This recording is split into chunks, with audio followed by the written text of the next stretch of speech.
Check one. Okay.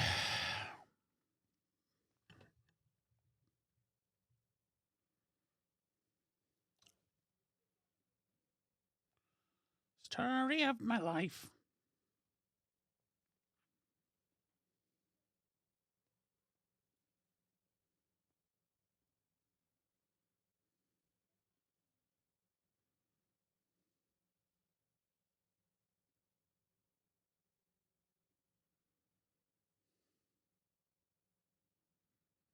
I think I'll show up in a second. Check one. Check one. Okay, here we go. Oh, no. Sorry. Okay, now I'll show up. Here we go. 5. Let's try this again. Here we go.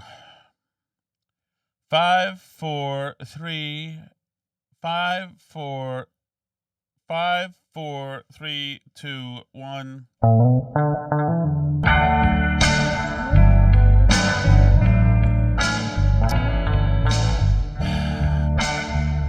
Hi. All right. Something I forgot to get to. Hello. Hope you're all doing well. It is Sunday. I'm making progress with the yard. Finally making progress. Got a couple flags up, including a nice Grand Union American flag, which is it's an insider's race. And when you have a house that's 300 years old, you're in a bougie competition with other 300-year-old houses and 250-year-old houses to get a rare American flag, just to show, you're patriotic, old school, waspy, but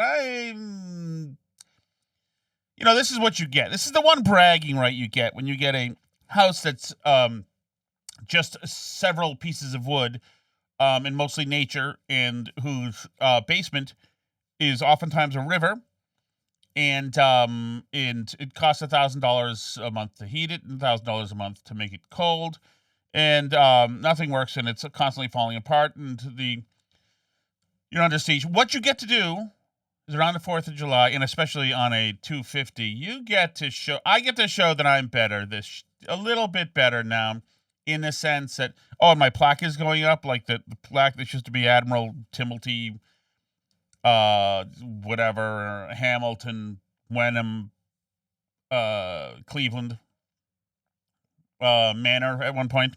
So there's that, and then there's the flags. It's, if you know, that kind of thing. You don't get to just have this. This is where I get to feel elite, and until I go to the checkout counter, of course, at the grocery store, and my credit card gets rejected in front of a teenage kid. And then I have to say, give me 1 second, I'll be right back, and then I never go to that store again because I've abandoned the groceries. But anyway, so that's one thing. So there's that. I feel good. I feel important. This is my version of having, for just a brief moment, having a Range Rover. So I have that, and that makes me a little bit happy. I'll take a picture of the flag. Actually, I was holding the flag today on my shoulder walking when a couple people beeped, and I thought, wow, that's all it took is just to be walk, because I looked like I was on the main street. It looked like I was doing some patriotic thing. I was just walking to go put the flag up. But it makes you feel good. Oh, sorry. Sorry, we've been up early, just working. Lawn stuff, by the way, no drive belt in the lawnmower. None of you pusses who are listening to this have ever done that or could ever handle that, but I do it without complaining. Just pushing. At least I can do. Do it for my country. And the other thing is this, before we get to the politics, I forgot to tell you. Oh, we forgot our close friends yesterday they have this summer party every year. It's like the best thing that happens all summer. and they had this party. It's just right down the streets, and they've got all sorts of food, and so it's like an easy like party to go to because it's really close. And the guy Billy, it's Billy and Rachel, and she's great and lovely and great politics, and he's great and a great dude, and they've got great kids. And they get all our kids, and they have a pool, and they just know how to throw a party. They just get it.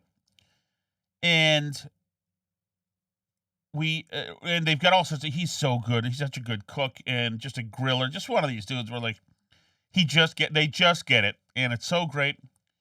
And we were looking forward to going, and then we just realized today that it was yesterday, and we had RSVP'd, which makes us suck.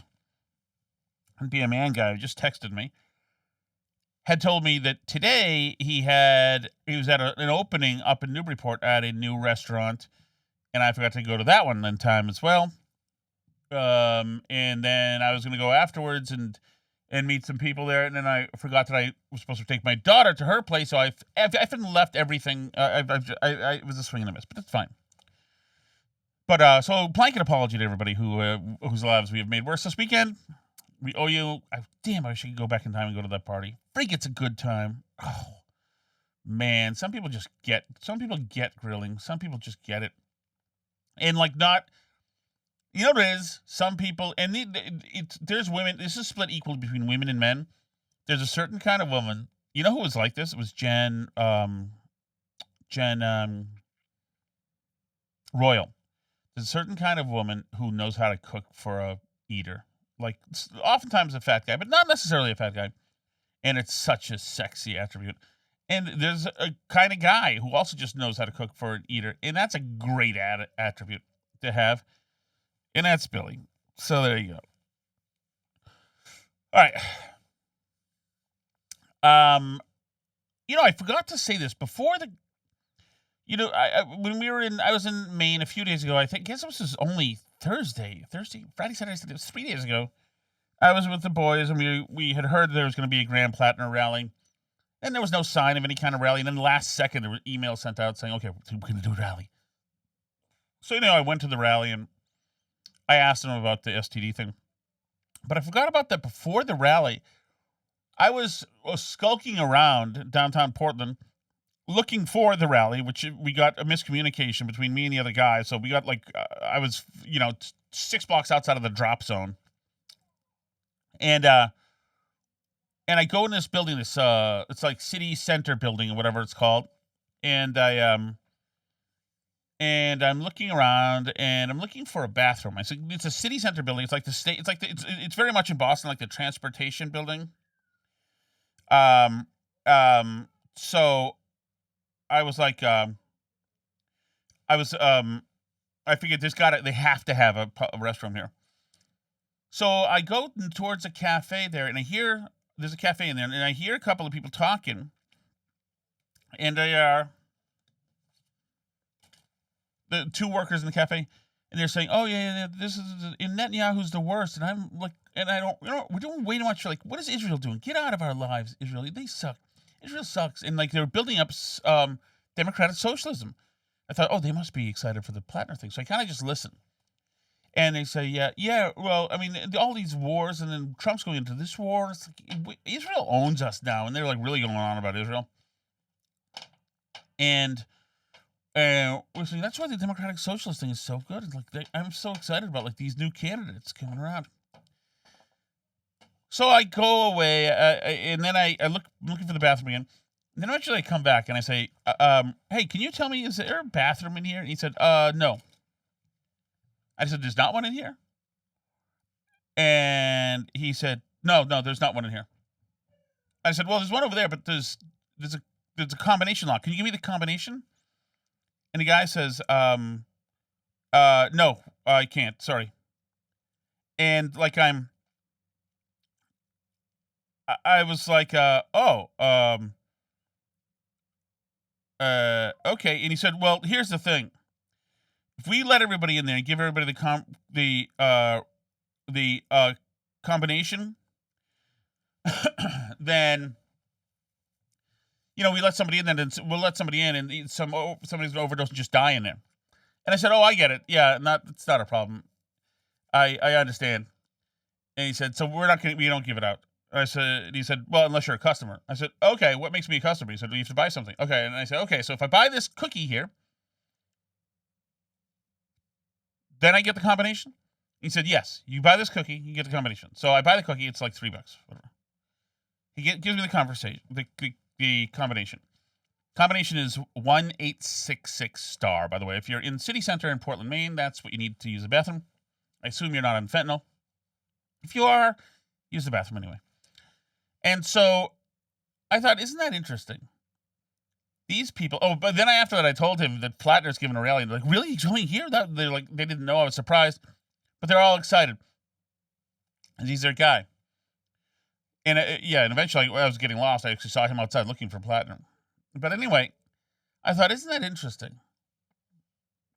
They're going to vote for the Democratic Socialist, who's going to stop foreign wars in Israel, and who is going to redistribute the wealth, take from the trillionaires. And these guys, they had mentioned, the cafe people had mentioned, like globalists and trillionaires. So he's supposedly going to take all the wealthy's money and redistribute it to the cafe workers. Meanwhile, they make no correlation with the fact that they have to deal with drug addicts in the bathroom all the time there at all. They make no correlation that they,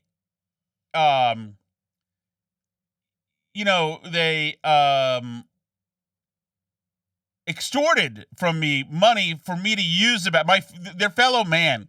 They're supposed to be good socialists, right? I didn't really look homeless. I looked like me, It's not quite homeless.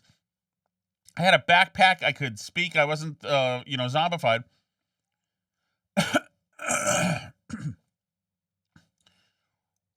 But they're so socialist that I had to pay them bathroom bribe money to use the bathroom. But they make no correlation that this guy's going to do the exact same policies that makes it so you have to have a bathroom with a combination lock and you can't give it out. No correlation. And it's amazing. I've been listening to all these Democratic Socialists speak this week, talking about working people. It's not just the working poor or blue collar workers. They're saying not just working people. Working people, it's hard for working people. So in other words, they've made it so that anybody at all, if you have any debt that's a pain in the ass, if you have any kind of stress, college debt, obviously, your car, health care, if you have anything, even if you're making $150,000, you're a working person. And it's unfair. They're going to make it more fair. The reason it's unfair is because the oligarchs and the trillionaires have all the money. They've hoarded it. Graham Plattner has literally said hoarded it. And this is going to work. People are going to believe this. People are going to say, yep, that's absolutely the problem here. And they don't see any irony in the fact that they're voting for these people who are only going to make this worse. To abolish police, and Mom Tommy saying they're going to abolish police. Who said, by the way, and I actually don't have much Mom Tommy stuff here. Who says arrests are at an all-time low in New York? I'm sure they are. I'm sure they're doing whatever they need to juke any stat that they need to.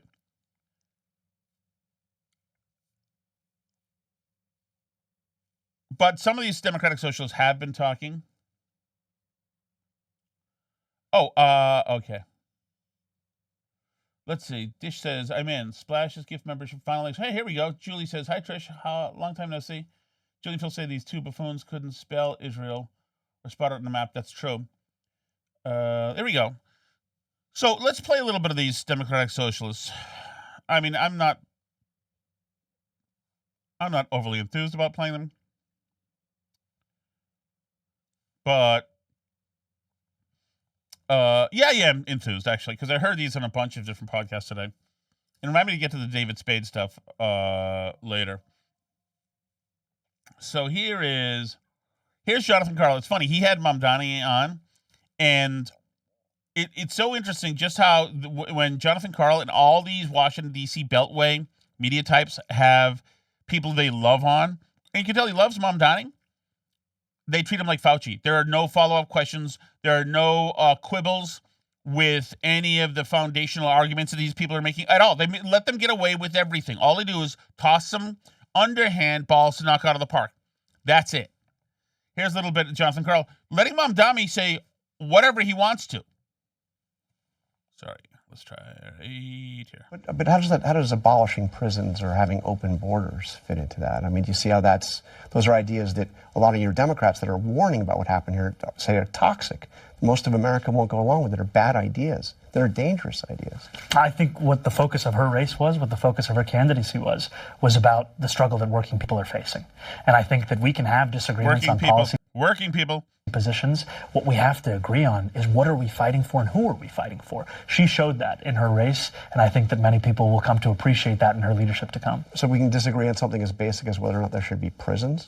That's not your position. There are prisons, yes. And what we're also showing in this city is that safety is not something that's up for debate. Mm-hmm. There are prisons. That's right. Working people. Working people. So here is, there's a bunch of these people. I can't call them clam bakes anymore because I'm not allowed to use that term. I'm expecting you guys to come up with a new term. Here are a lot of these wackos. Here's one named Aber Kawas. She won her primary for the New York State Senate. You tell me if this person's clueless at all.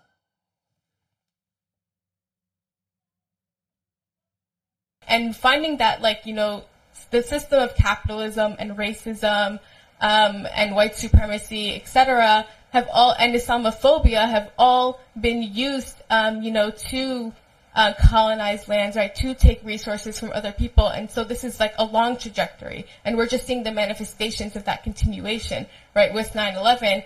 And so a lot of times when people are asking us to respond about, attack, right, if you look back, historically, right, a lot of us come from lands that were colonized, lands where wars are being waged, right? A lot of times because of U.S. policy or the policies in Europe. And so I find that we can connect over that, but then also that the idea that we have to apologize for a terror attack that a couple of people did, and then there is no apologies or reparations for genocides and for slavery, etc., is something that I kind of find reprehensible. I like that. A terror attack that a couple people did. She won in New York. At least the primary. We have to apologize for a terror attack that a couple people did. Meanwhile, we don't have to apologize for all the colonization that. Okay, so these are the people the Democrats are voting for, excited about, and they're all for working people. They're going to redistribute wealth from working people. This is Daraliza Avila Chevalier, who won as well. This is October 28th, 2023. Who is the terrorist? Oh, sorry. This is October 8th, 2023. This is the day after the massacre, after the Gaza massacre of the Jews, the Hamas massacre of the Jews, and she is up there celebrating. Who is the terrorist? Who is the terrorist? The United States of America. We feel the Palestinian blood. We feel the Palestinian blood. And we stand in solidarity with Palestine. We have the historic responsibility. We have the historic responsibility of defeating Israel colonialism. Israel colonialism. And U.S. imperialism. I went to Wikipedia this morning to look at the map of where the resistance is, and as of at least this morning, they've liberated an area that's actually larger than the Gaza Strip. Once again, this is from The Hangover, October 7th. All of these folks here, all these socialists, and this is another candidate, I guess, who won something. All these candidates who are winning Democratic primaries. This is who they are, celebrating the massacre of Jews. And as you might have seen, there was some sort of rave or desert party where they were having a great time until the resistance came in electrified hang gliders and took at least several dozen hipsters. But just less than 24 hours ago, on the land, from the sea, and from the air, the people of the Gaza Strip. The people of the Gaza Strip broke out of the open air prison. So there you go. These are the people. Here's Daraliza Avila Chevalier about several of her tweets. And I want to still ask about 2 tweets specifically because I think they are relevant to the race. The first is... By the way, this thing that won, the Valia, who was just celebrating October 7th, she should probably be in jail, I would think. If she's not an American citizen, then I would...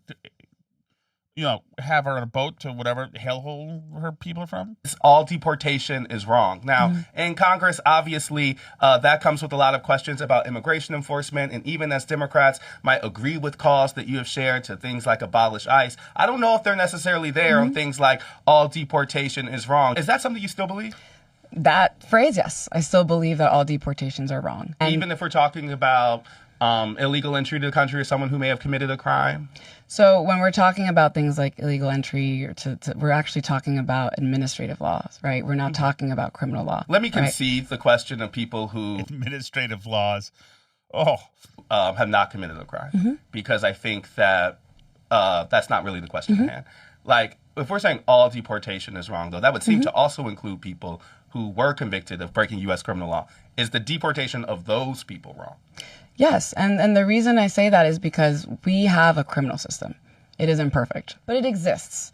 And it is one that if we accept as the process by which we want to engage with these issues, right, the issues of harm, issues of criminality, what have you, then we need to make sure that it is one that isn't also discriminatory on the basis of where people were born, right? To subject someone who has... You're getting this, right?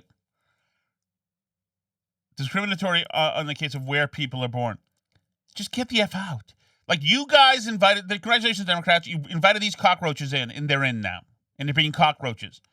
And now Democrats are like, a lot of them are having trouble, like, we don't celebrate this. Like, F you, dudes. You brought this toxin in. Committed a crime to both a criminal system and then additionally to an immigration system that also detains them in the very same facilities that people who are convicted of criminal convictions are also held, right? And then deported and ripped away from everything they know and love. That is also punishment. And that is punishment not on the basis of the crime they committed because they already served their time when they were processed through the criminal system. It is double punishment. And if we truly believe that double jeopardy is something that is unconstitutional, something that is unethical, something that is against... So this thing, obviously went to Columbia or something, or someplace, it has a master's probably, is going to be, or maybe might be elected to Congress. We'll see. It's in November. And or the House, I don't know, wherever she's running. She's freaking somewhere. And so... If not, we'll probably end up, being some judge somewhere or some influencer somewhere and get some appointment in some woke cabinet somewhere. This thing, this hateful, small-brained cockroach is going to make important decisions in this country. They laughed about the Nova concert and all the rapes and murders and torture and all the torture and rapes and murders of the little children and the parents in front of them, all the torture. Like, these people, okay. If that's what you want. Here you go. This is Chevalier talking to Al, who's the former fat guy? Reverend Al. Here you go. Listen, this is the person who celebrated October 7th, but you know what? The left is great because they can just say things like unite and uplift. One of the things that they tried to raise concerns about, some Democrats have raised about how you have in the past comments were made on social media. You have made some very explicit criticisms of former Vice President Kamala Harris and other things, which you have apologized or directly have dealt with for, and I've had experience with that. Mrs. Coretta Scott King corrected me on some things, but there are other tweets, for example, about wiping your hands of the American flag that you have since deleted and acknowledged were divisive. In my own career, as I said, as an activist, I learned firsthand how mistakes can be made, and it can be an opportunity for growth, and it can be distorted by your enemies. If we're willing to confront and acknowledge them and be honest, people listen to you. Do you feel that you've done that, and that what do you say to voters who are still perhaps concerned and want to understand who you are and what you believe in. You were at National Action Network this morning and last Saturday. You seem to want to really get people to understand you. Yeah, absolutely. I am someone who really believes in the power of bringing people together to build people power. And I have always centered the values of justice, of accountability, of human dignity at the core of my organizing. And those are the values that I will bring with me to Congress. Human dignity. Okay. Let's see. Here's one more with her. Daraliza Avila Chevalier with Jen Psaki. I am someone who has felt deeply abandoned by the establishment politics that far too often see my community as merely a statistic, that far too often only shows up to explain away the circumstances that the politics that they have voted for time and time again, which have impacted our community in ways that they do not feel the effects of. And as someone who has had to live with the question of whether I can even afford to stay in the city I love. You know, the funny thing is like, so what is it that your socialism is going to get you whatsoever? Like, what's the thing that it's going to do? Everything you have is because capitalism brought it here, and freedoms, and how the free market economy incentivizes success, among other things. It's like, it's amazing. No, we're going to rethink it now. We're going to take all the things that were done by people who built the country, and we're going to crush it down into nothing. This other thing with this guy, this gay Jewish guy who gets yelled at, Lander or whatever his name is. Maybe I'll play that in the other thing because it's full of swears. Biden gave a speech the other night. Oh, here's AOC. Actually, you should keep this. She's on brand with this stuff. How do you see that? Because you're a democratic socialist yourself. I mean, I think that the one thing that we know is that the Republican Party's brand is fear. And they have to constantly churn what they want people to be afraid of socialists, to be afraid of. So, essentially, it is fear in a sense. Yeah, we're afraid of getting thrown into the subway station in front of the train. Afraid of, our daughters getting raped in the streets and our sons getting shot in the streets. We're afraid of getting carjacked or somebody stealing a catalytic converter, and then when you catch them, you get hit with a sawzall in the head. So we're afraid of stuff like that. We're afraid of over-regulation, which strangles businesses. And we're afraid of stupid climate alarmism, which strangles businesses and keeps energy rates through the roofs while you're sitting here talking about spreading the wealth around. People can't afford to heat their houses, which you're for because you're fanatically psychotic Luddites. Of immigrants, to be afraid of women, to be afraid of women. Can you imagine that? No, we're afraid of your fake women being in the locker room with our real women and you acting like that's okay. There was just this video of Portland, Oregon today with the Pride Parade, and there's kids around and stuff, and all the guys are just pantsless, and they're like nothing on, just their stuff hanging like that. They're afraid of gay people. No, we're afraid that you're freaking groomers because you are. They constantly want Americans in fear of somebody. Because if you are not afraid of someone who is your neighbor. By the way, it's also obviously, this is just simply their tactic constantly. ICE are Nazis, right? Donald Trump's a racist, and they're the ones who dress in the what are those things called? The freaking ladies who wear red stuff because we make them all have the Handmaid's Tale thing. I mean, Jesus Christ, these people are it's also just so anti-intellectual and so freaking small brain. Oh, you're going to realize who's actually pickpocketing you, and that is that's you. That's progressives. That's our socialists who make all the costs cost more with fewer results. Socialism is all over your house. Go check your low-volume toilet right now. Go check your washing machine, which Alice and I have to always put on extra hot and extra water to get a tiny bit of stuff clean, or else it just smells like dirty clothes because it's all now climate friendly. It's freaking everywhere. It's in gas prices. It's in your freaking gas can to put in your lawnmower, which I've been dealing with. It's freaking everywhere.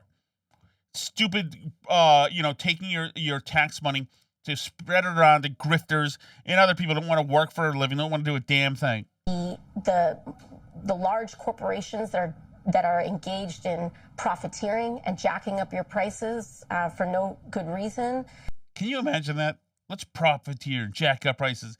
Like, these companies, they're trying to make money and they're in competition. If you allow them to be in competition, you people allowed them to be open while the small businesses had to be closed during COVID.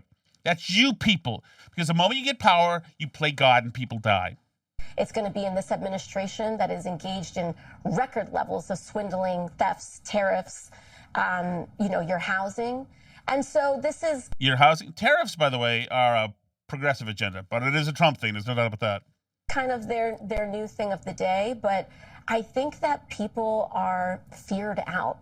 I think that everyone's nerves are shot in constantly being taught. She learned this because she knows everything because she's from BU. And she's got a Spanish last name, which, by the way, ends in Cortez, which I believe might be a bit of a colonizer. She's a beautiful, rich kid from the Northeast, a spoiled American little brat who's decided that this horse that was instilled in her way overpriced college is how she can be important by espousing this psychosis. It's never going to affect her. She's going to the Met Gala. She's going to live the life that nobody else is going to be able to live. But there are other people who I have a fear of things like socialism because they lived under dictators. They remember what socialism and communism is like, and they know it's freaking brutal, cruel, and terrible in every single way.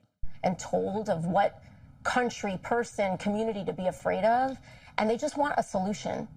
They want their groceries to be more affordable. They want to figure out how we're going to get health care. They want our housing. Right. Well, once again, let's allow for competition. Let's deregulate a little bit. And groceries being more affordable, I'm all for that. I'm all for that. So if you want to slash all sorts of stuff, slash taxes for everybody. To get under control. And I think that we're ready for an affirmative vision and we're ready for an affirmative agenda. But it's not affirmative. It's dark and vicious, and it's done with a smile on everybody's face. Let's see. Here's Biden. Let's go to Biden for a second. This is him the other night. It's a battle that's never truly over. And we'll look.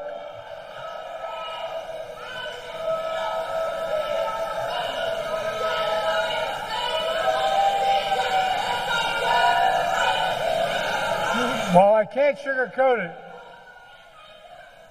these are indeed dark days. Let's remember. We are one of the only countries in the world. He's not doing well. He also left the stage and was immediately lost out there. It's fine, whatever. It's not my problem. It's not my problem. It was exactly 2 years ago, yesterday, when Joe Biden and Donald Trump had this exchange. Able to make every single solitary person eligible for what I've been able to do with the COVID. With dealing with everything we have to do with. Look, if we finally beat Medicare. Thank you, President Biden. President Trump? Well, he's right. He did beat Medicare. He beat it to death. Yeah, that was the debate night. That was the end of Joe Biden's career and really the end of the Democrats for a while. Here's a new hot chick. We want to get to... here's another Biden. Hold on before the hot chick. My fellow Democrats, in this 250th year of our founding, let's get back up. Let's be the country we know we can be. Fair, equal, honest, decent. A country where we give hate no safe harbor. A land where we treat everyone with dignity and respect. A nation that's a beacon, a shining beacon to the rest of the world as we've been. Folks, I guarantee we can do this. And we will. We just need to remember who in the hell we are. We're the United States of America. There's literally nothing beyond our capacity if we act together. So let's get up and fight back, God darn it. Wow. Thank you all. God bless you. And may God bless the United States of America. And may God protect our troops. Okay. We can do this. Go. We can do this. We must do it. I love you. Thank you.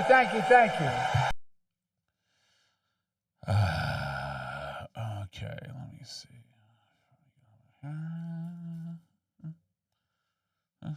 Ooh. Okay, here's this little phenom, very cute brunette woman. I just saw her all over the place, so I wanted to mention her. Okay, here she is. What happened in New York last night to terrify everyone? Hold on, her name is. I don't know her name, but she's beautiful and she walks and talks. She's smart, and she's talking about all the socialists who won.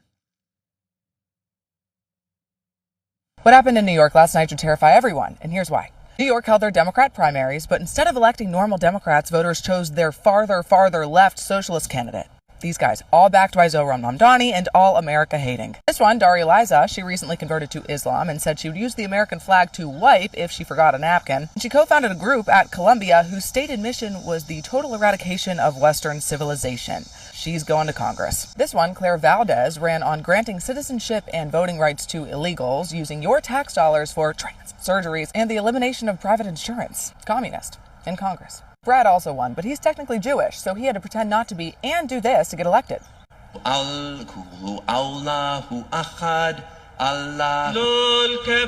what? This chick also won a state assembly seat. She's a child of illegals. She once protested carrying a Hamas headband, and she blamed 9/11 on America's racism.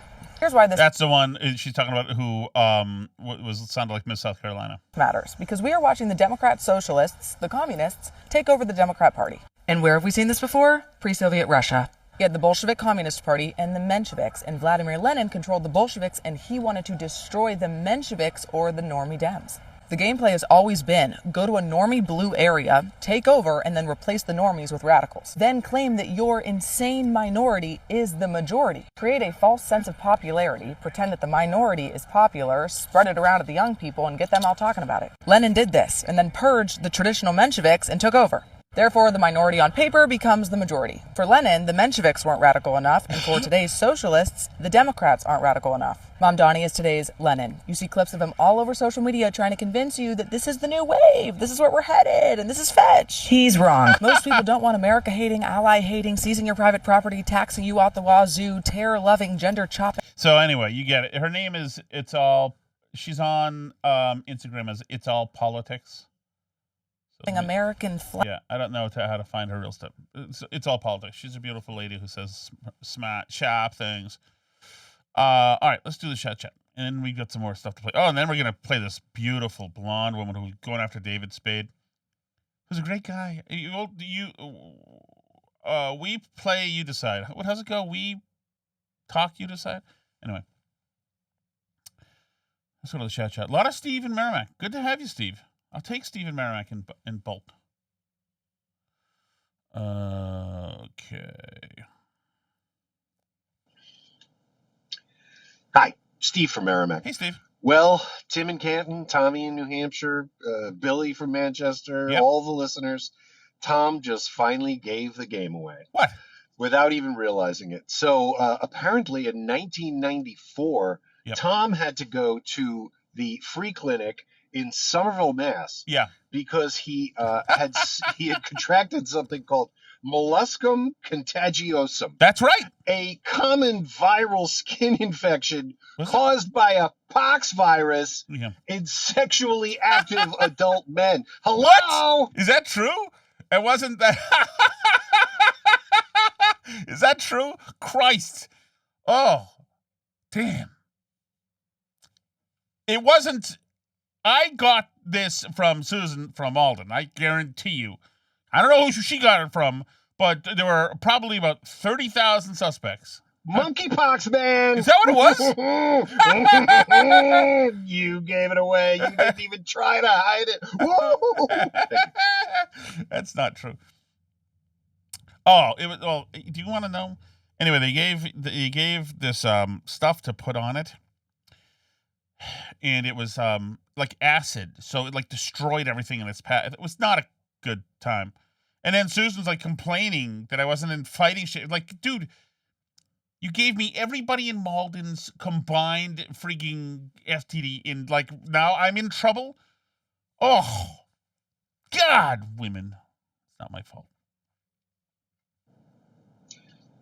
Hi, Steve from Merrimack. Hi, Steve. You didn't identify the person who left the greatest chat message this year. How dare It he? sounded like Dr. Cheswick. It was, wasn't it? Was acting like you chasing after Graham Plattner. I listened to it like 15 times. It was so perfect. Terrible. Bravo, if it was you, Dr. Cheswick. I think it was. I condemn. Let me see if I can find it. How you freaking dare you? Graham Plattner, I have a question for you. You son of a bitch! Can you slow down, Graham Plattner? Are you still? Can you slow down so I can ask my question, Graham Plattner?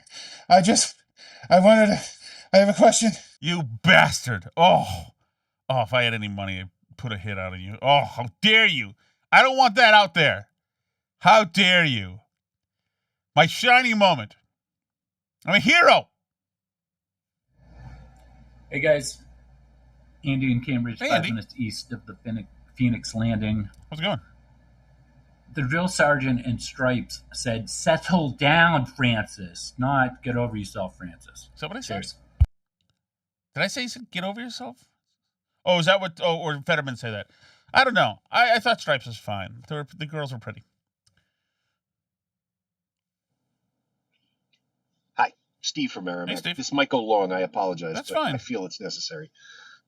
Further proof that clam bake is just ridiculously stupid. So, Hey, Steve, you get paid $800K a year. I expect ideas from you.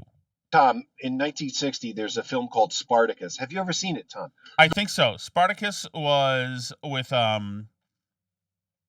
Tony yeah, it was with Tony the girl from Halloween, the girl from Halloween's Janet Leigh, Tony Curtis. Right? Isn't that or was it with the NRA guy? Shit. I really wish these names would come back to me. From Planet of the Apes. It was one of the two. No, it's too gritty for me. Well, anyway, this film came out. It's a brilliant film by Stanley Kubrick about a slave uprising during the Roman Empire. Okay. The slaves represented by Kirk Douglas. He's the slave leader. That's what I meant. And the Romans represented by Laurence Olivier. He's the head Roman guy. Okay. So there's a notorious scene where the Olivier character is in his bathtub, and he is he's being bathed by his bath boy, played by Tony Curtis. And Olivier asks, "Bath boy, do you eat oysters?" And the guy says, "Yes." "Do you eat snails?" And the guy says, "No." And Olivier says, "Do you consider the eating of oysters moral and the eating of snails immoral?" And Tony Curtis says, "I don't know, sir." And Olivier says, "Well, then I guess it's a question of appetite rather than taste." Ooh. And Olivier gets up, Tony's toweling him down, and Olivier says, "My appetite runs to both oysters and snails." Oh. Now, that scene was edited out of every print of Spartacus after its premiere in 1960 because it was so, scandalous, apparently. Who knew? But, Tom, do you get the metaphor there? I think I do. Oysters, women, snails, guys, okay? How are guys snails? Clam, closer to an oyster than a snail, okay? Thank you. Yeah, I guess. By the way, you would love that scene. No, you would. Fabulous. No, it's funny because you're a gay. Yeah, I still don't listen. Why do you have to resurrect the idea of a clam bake and do a deep dive into phrenology, if that's what that is, into genealogy, and somehow say, "No, I've made a correlation. It actually means lesbian." Like bullshit. But that's fine. You guys happy? like the Pottery Barn thing that Colin Powell said, you break it, you own it. Now it's up to you to get me a new word that describes somebody like Jacob Fry. Hi, Steve from Merrimack. Steve. Tom. Yes. What the hell's the matter with you? What do you mean? Phil called in to mention that long-haired douchebag with the glasses who's on the Bangor City Council. Yes. That the main wire highlighted. And you thought he was talking, he said the guy he thought sounded like me, which I thought was hilarious. But the guy, it's the guy who was talking about our fascist pedophile, whatever president. And then at the end, he's saying, you shouldn't denigrate ranked choice voting. You shouldn't call it a scam. That's unprofessional, or whatever that crap was. And you start talking about some mayor somewhere. Buddy, I know you allege that, your radio brain doesn't remember anything, but that one was pretty obvious because you played it the day before. Thank you, Phil. Sorry about that, but I do like, actually. You know what I like, Steve? I'll give you credit for this. That is good that you clean up that you do damage control and clean up my messes the next day. Because I didn't. That's good too, because then that means that Phil gets his validation that he missed from me, and that other people get their validation that they missed from me. But I did get Spartacus right, I feel. Oh my goodness. All right, let me go to the. No, you know what? I'll save the rest of the chat messages for the other part of the show because I'm running late on time. I have to. Alice Shattuck is coming back with my daughter from play practice, and then we got to do a Michelle Fouchot. Thank you, everybody. Please do sign up for Patreon if you're not already. I know everybody who's listening right now or watching right now is, but please do. All of that Patreon revenue goes directly right back into the show to enhance technology and visual pleasure, and make sure that anything that I say that's off kilter is edited out and edges are softened. There we go. All right. I'll see you in the Patreon section.